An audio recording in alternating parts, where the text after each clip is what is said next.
कभी सक्सेसफुल हो सकते हो? हार्डवर्क तो कर रहे हो, क्यों नहीं हो सकते? तो इसका मतलब क्या है? हार्डवर्क पे क्वेश्चन मार्क लगाओ।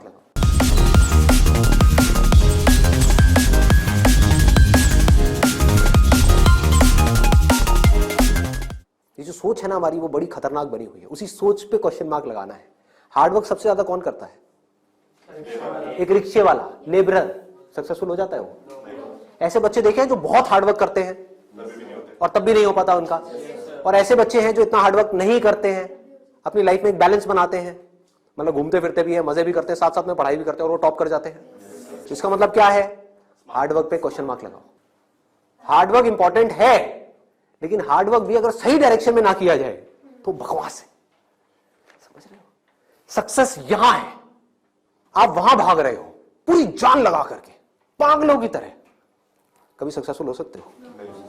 हार्डवर्क तो कर रहे हो, क्यों नहीं हो सकते? डायरेक्शन ही गलत है। सबसे पहले क्या चाहिए? एक सही डायरेक्शन चाहिए, सबसे पहले, मोस्ट इंपॉर्टेंट। मतलब कि जिस डायरेक्शन में हम भाग रहे हैं, पहले हमको उसको समझना है कि हम सही डायरेक्शन में भी भाग रहे हैं या इसलिए भाग रहे हैं क्योंकि सब भाग रहे हैं। या ये कहो, हो सकता है ये जो सब भाग रहे हैं उसमें से कुछ लोगों के लिए वो डायरेक्शन सही हो, हमारे लिए गलत हो। समझ पा रहे हो? पता कैसे चलेगा कैसे पता लगेगा? एक्सीलेंट। देखो क्या है, सिर्फ दो पैरामीटर्स हैं जिसके ऊपर हमको दिमाग लगाना है। एक है कंपटीशन, एक है कंसंट्रेशन पावर। जहां पर भी कंपटीशन ज्यादा है, मतलब क्या है कि वहां पर लाखों बच्चे ट्राई कर रहे हैं, होना कितनों का है? 1%, 2%, 3%। रियलिटी है। मैं कुछ भी हाइपोथेटिकल बात नहीं करूंगा। क्या ये जो लाखों बच्चे ट्राई करते हैं, कोई भी ये सोच करके ट्राई करता है, लाखों रुपए जा करके कोचिंग इंस्टीट्यूट में स्पेंड करता है कि मेरा नहीं होगा? देखो कितना मजेदार है। मतलब लाखों को यह लग रहा है कि हमारा हो जाएगा। तो अब सबसे पहला यहां पर जो क्वेश्चन पूछना है, जो ना अभी पेरेंट्स पूछ रहे हैं ना बच्चे खुद पूछ रहे हैं, वो अपने आप से पूछना है। वो ये कि मेरी कंसंट्रेशन पावर्स कैसी है। सिंपल है ना? इसमें कोई कॉम्प्लिकेटेड है? कि अगर आपको इन कॉम्पिटिटिव एग्जाम्स में कॉम्पीट करना है, दिन में 10-10 घंटे पढ़ना है, 15-15 घंटे पढ़ना है, उससे भी काम नहीं होने वाला, क्योंकि बहुत लोग पढ़ते हैं फिर भी नहीं कर पाते। तो इसका मतलब क्या है? आपको अपने आप से सच बोलना होगा। अब ये बड़ा टेढ़ा काम है, क्योंकि दुनिया में हमारी आदत क्या पड़ी हुई है? झूठ बोलने की। किसी से भी जाकर के पूछो, हाँ भाई तेरे में पोटेंशियल है, कर लेगा आईटी? हाँ मैं तो कर लूंगा, मैं तो कर लूंगा। फिर हुआ क्यों नहीं? हुआ क्यों नहीं? अरे वो लक साथ नहीं हो पाया, कोई वजह होगी, नहीं हो पाया। मतलब क्या था? डायरेक्शन ही गलत थी, स्टार्टिंग ही गलत हो गई। अब आप कैसे ये डिसाइड करोगे कि आपकी कंसंट्रेशन पावर स्ट्रांग है या नहीं है? माइंड की थोड़ा सा डेप्थ में जाते हैं। कैसे डिसाइड करोगे? जब भी आप किसी कॉम्पिटिटिव एग्जाम में कॉम्पीट कर रहे हो, तो आपको ये देखना होगा आपके कॉम्पिटिटर्स कौन है। फॉर एग्जाम्पल, आप एक रेस में भाग रहे हो, आपके साथ में कोई एथलीट है जिसने 10 साल प्रैक्टिस करी है रेस में भागने की। आप कभी नहीं भागे, धीरे धीरे जॉगिंग करी है, लेकिन रेस में कभी तेज नहीं भागे। जीत पाओगे उससे? करो हार्डवर्क। वो 10 साल से भाग रहा है और वो रुकने वाला नहीं है, उसके पास में पूरा का पूरा एक मोमेंटम है।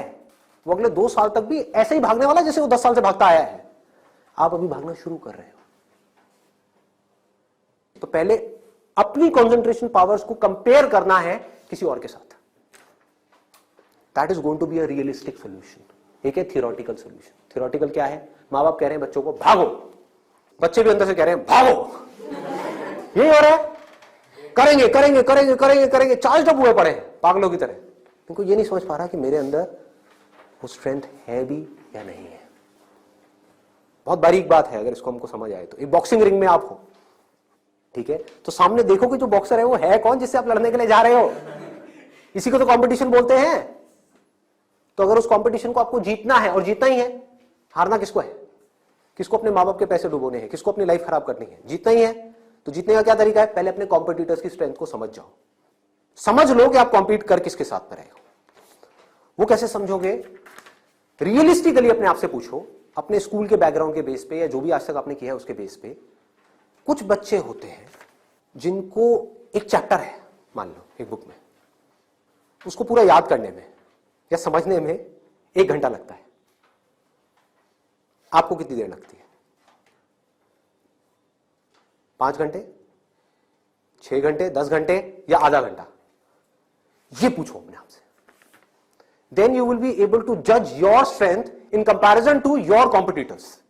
जो 13 लाख बच्चे हैं, इसमें से 10% बच्चे ऐसे हैं जिनकी कॉन्सेंट्रेशन पावर्स एक्स्ट्रा ऑर्डिनरी है. उनसे अगर आप कंपीट कर रहे हो तो एटलीस्ट आपकी कॉन्सेंट्रेशन पावर एक्स्ट्रा ऑर्डिनरी होनी ही चाहिए. और कॉन्सेंट्रेशन पावर एक दिन में एक्स्ट्रा ऑर्डिनरी नहीं होती है, ये प्रैक्टिस है. मतलब उन्होंने कई सालों तक इसकी प्रैक्टिस करी है, तब जाके उनकी कॉन्सेंट्रेशन पावर एक लेवल तक पहुंची है. तो आप अपने आप से ईमानदारी से सवाल पूछो तो सही कि आपकी कॉन्सेंट्रेशन पावर है कैसी. अगर एक्स्ट्रा ऑर्डिनरी है और आप ऐसे कंपटीशन में जा रहे हो जहां पे कंपटीशन बहुत हाई है, तो आपके सक्सेसफुल होने के क्या चांसेस हैं? क्या 100% है? पूछो अपने आप से. दिमाग को खोलो. दिमाग बंद हुआ पड़ा है लोगों का. आईआईटी में लोग कहां से आते हैं? सिर्फ दिल्ली से आते हैं? सिर्फ बॉम्बे से आते हैं? कहां से आते हैं? ऑल ओवर इंडिया से. मान लो 1 लाख बच्चे ऐसे हैं इंडिया में अलग अलग स्कूल्स में जो अपनी अपनी क्लास में टॉपर हैं. उनको क्या लग रहा है कि मेरी स्ट्रेंथ बहुत तगड़ी है. ये बात हो रही है टॉपर्स की. लेकिन जब वो जाएंगे कॉम्पीट करने तो और भी ऐसे टॉपर्स आए होंगे जो उनसे भी आगे होंगे. आप समझ गए? तो यहां पे आपने क्या किया? एक बहुत बड़ा काम कर दिया. अपने आप से सच बोल दिया और यही सच जा करके अपने घर वालों को बोल दिया. इससे क्या होगा? आप एक ऐसे कंपटीशन से बच सकते हो जहां पर आपके हारने के चांसेस बहुत ज्यादा है.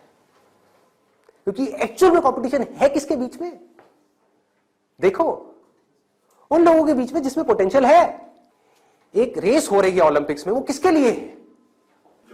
जिसने बहुत प्रैक्टिस करी है, जिसके अंदर पोटेंशियल है, स्टैमिना है, फोकस करने की पावर्स है, डिस्ट्रैक्शन से वो अपने माइंड को हटा सकता है, उसके लिए है ना.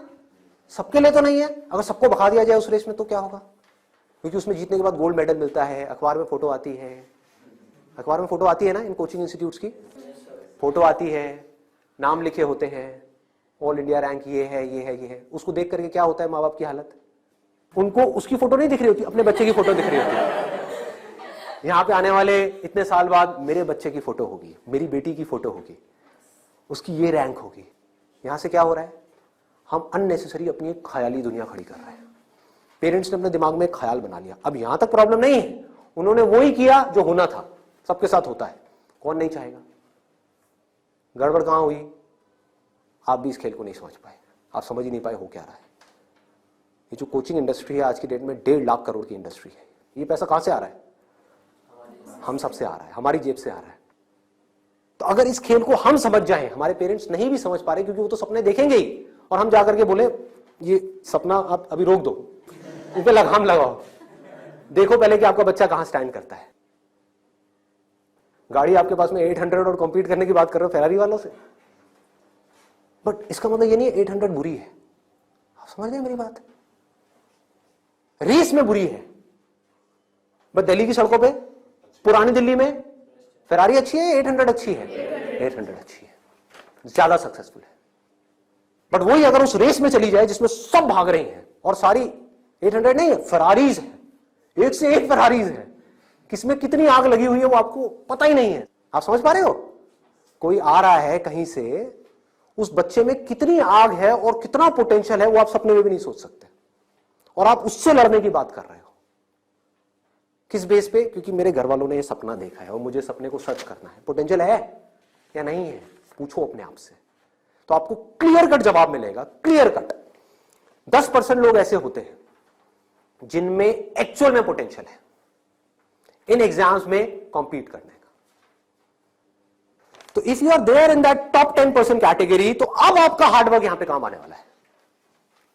Depending upon your hard work, बशर्ते आपके अंदर पोटेंशियल हो. फॉर एग्जाम्पल फेरारीज की रेस हो रही है, उसमें आपने पूरी जान लगा दी, एक सेकंड के लिए भी डिस्ट्रैक्ट नहीं हुए. ठीक है, डिस्ट्रैक्ट होने में 1 सेकंड लगता है. डिस्ट्रैक्शंस वाला मेरा सेशन है पावर ऑफ फोकस, वो देखा होगा आप लोगों ने. बहुत तरह की डिस्ट्रैक्शंस है. मान लो आप हो तो फेरारी, लेकिन डिस्ट्रैक्ट हो गए, रुक गए, रेस यहां हो रही है, आप यहां चले गए, आउट है कि नहीं? तो आपको पूरी तरह से फोकस्ड रहना पड़ेगा, हार्डवर्क करना होगा, डेडिकेशन चाहिए, डिजायर चाहिए, सब कुछ चाहिए. लेकिन सबसे पहले क्या चाहिए? इंजन में दम होना चाहिए, अंदर वो पोटेंशियल होना चाहिए, एक्स्ट्रा ऑर्डिनरी कॉन्सेंट्रेशन पावर्स होनी चाहिए. ये बात हमको समझ क्यों नहीं आ रही है? अब क्यों चाहिए कंसंट्रेशन पावर्स, कभी सोचा है? दो तरह के काम है इस दुनिया में, एक वो जिसमें हमारा इंटरेस्ट है, दूसरा वो जिसमें इंटरेस्ट नहीं है। जहां इंटरेस्ट नहीं है वहां पर कंसंट्रेशन पावर्स का स्ट्रांग होना बहुत जरूरी है, जहां है वहां पर नहीं है, क्योंकि वहां तो ध्यान लग जाता है। वीडियो गेम खेलने के लिए कंसंट्रेशन पावर चाहिए क्या? क्यों? क्यों? इंटरेस्ट है तो वहां पर कंसंट्रेशन हो जाता है, खेलने में कंसंट्रेशन हो जाता है, और बहुत सारी चीजों में कंसंट्रेशन हो जाता है। पढ़ाई में हमें कंसंट्रेट करना पड़ता है और चाहिए ही चाहिए, क्योंकि पढ़ाई में 99.99% लोगों का इंटरेस्ट नहीं होता, तो कैसे पढ़ाई में क्रैक कर पाएंगे? तब जब अपने ध्यान को ऐसी जगह पे रोकना आता हो जहां पे हमारा इंटरेस्ट नहीं है।